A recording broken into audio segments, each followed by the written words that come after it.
Now, it doesn't look very frightening, does it? But for some people, and by that I mean myself, planting a spring bulb can be very daunting indeed. But thankfully, help is at hand in the form of the green fingers of top gardener Martyn Cox. Martyn, first of all, have I got any reason to be quaking in my welly boots? Absolutely not. Bulbs are the easiest plants you can grow. Plant them, water them, and in a few months' time they'll explode into life, filling your garden with colour. What should I be looking for then when I go out to buy a bulb? What you need to do is look at them really carefully. Reject any that are spindly, mouldy, squishy, or they're already coming into growth. What you want is something like this. It's nice and firm, skin's intact, and there's no growth there. One of the easiest ways of growing bulbs is to grow them in pots. It's incredibly versatile. You can arrange them on a patio, arrange them on a deck, or if you live in a flat, you can even have them on your window ledge. So it gives people the chance who don't have a garden to grow flowers. And of course, there are all kinds of shapes and sizes of the pots you can use. Pots are all shapes and sizes, and I like to mix it up. So I use a variety of containers, which looks more interesting. Now, I'm presuming it's just a case of shoving the compost in, chucking the bulb in, away you go, simple as that. Absolutely not. Terracotta pots generally have one hole right in the base of the container. Now what happens is if you put compost straight into that, it'll either come out and make a mess on your patio, or the hole can get blocked up with compost. And then what happens, when it rains, you'll get a build-up of water at the base of the container, which could rot the bulb. So what can you do about that? What you need to do is cover the hole. A piece of terracotta or a pebble will do. What you need to do is make sure the piece fits. So here we've just got a broken piece, and mind your eyes. How exciting! Then you just put the terracotta over the hole.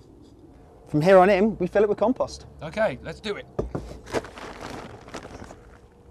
Break it up as you put it in, because sometimes you'll find lumps in the compost. Okay. How deep should you be planting a bulb then? With most bulbs, you have to plant them about 3 times their depth. So look at the size of that and plant it 3 times as deep. But you have to be guided by variety, as some bulbs have quite specific needs. It may sound simple, but you need to plant the bulb the right way up. Yes. And with this, the flat side, where these little roots are, indicates the bottom. What I'm going to do with this pot is, rather than just put one right in the centre, I've got room for 3 in here. They can be quite close together, but just make sure they're not touching, because that can lead to rotting. Now all I have to do is fill it up. So we've dealt with the pots, let's go into the garden. Let's go. What is this piece of equipment? What are you going to do with it? It's a bulb planter. It makes bulb planting incredibly easy. You could use a trowel, but it's quite hard on the wrist. This is dead simple and perfect if you've got lots of bulbs to plant. Okay, show me how it's done. Really simple. Put it there. You lift up, turn it around like a corkscrew as you come out. Lift out a core of soil, and you've got a hole just there. What I'm planting is Allium Purple Sensation, one of my favourite bulbs, and also the spring flower bulb of the year for 2009. And what I need to do now is drop it to the bottom of the hole, making sure it lands the right way. Get the soil from the core and simply drop it back in. An Allium Purple Sensation will flower between May and June. It's a fabulous bridge between spring and summer. So now things are going to get a little bit more complicated. We've got a large pot here. What are you going to do with it? I'm going to use it for a really exciting way of growing bulbs called lasagna planting. I'm going to plant bulbs in several layers. And what I've done is chosen 3 bulbs that will give a succession of interest for several months. I've got tulips, daffodils, and dwarf iris. Okay, then show me how it's done. Well, first of all, we need to put some crocks over the hole in the bottom of the pot. As learned earlier. Yep. To help the drainage. Yep. Then I'm going to put my first layer of compost in. What you need to do is put a good 5 centimetre layer in there. Okay. When you look at your bulbs, decide which are the largest. Yeah. So they go at the bottom of your lasagna planting. So here we go. Quite a few in there, aren't there? I'm packing them in. Yeah. But what you want is an explosion of colour. We've got another 5 centimetres coming over the top of that, so I guess. Another layer here. I'm going to put this in more gently this time, because I don't want to disturb the bulbs too much now I've put them in. So remembering again to have the crumbling flat as I down go. and the roots down as well with the bulb. Yeah, absolutely. So next level now then, what are we putting in now? now? Go for our daffodils, and I'm using Narcissus tete-a-tete. We're looking at a mid-spring for the daffs, and our tulips will be later, and our irises are quite early. Next level of soil then, I guess? There we go.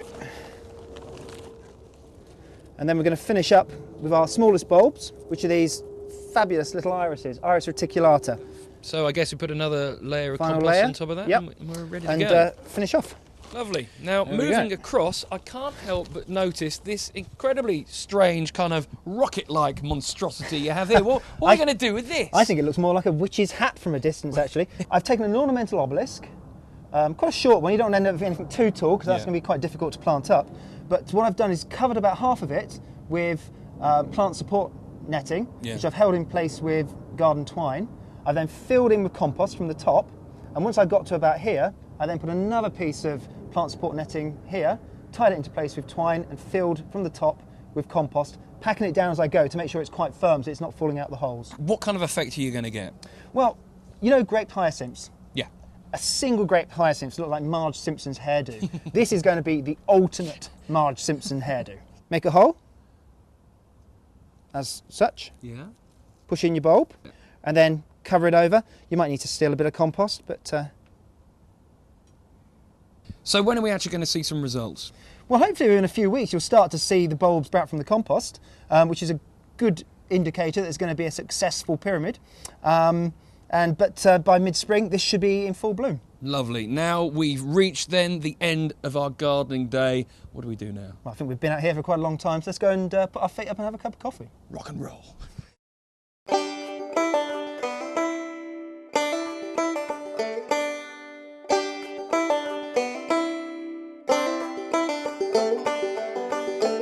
So spring is well and truly with us. Martyn and I have had the longest coffee break in the history of gardening.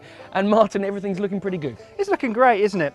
Hyacinths are up and they smell absolutely gorgeous. Allium purple sensation down there, you can see there's massive leaves. That'll be in flower from June, carry on until July. Lasagna planting here. We had the little dwarf irises. They came up in February. Now they're followed by the daffodils, going over slightly, but as you can see, there's some tulips coming up and some really nice fat buds in there, so that will keep us going until late spring.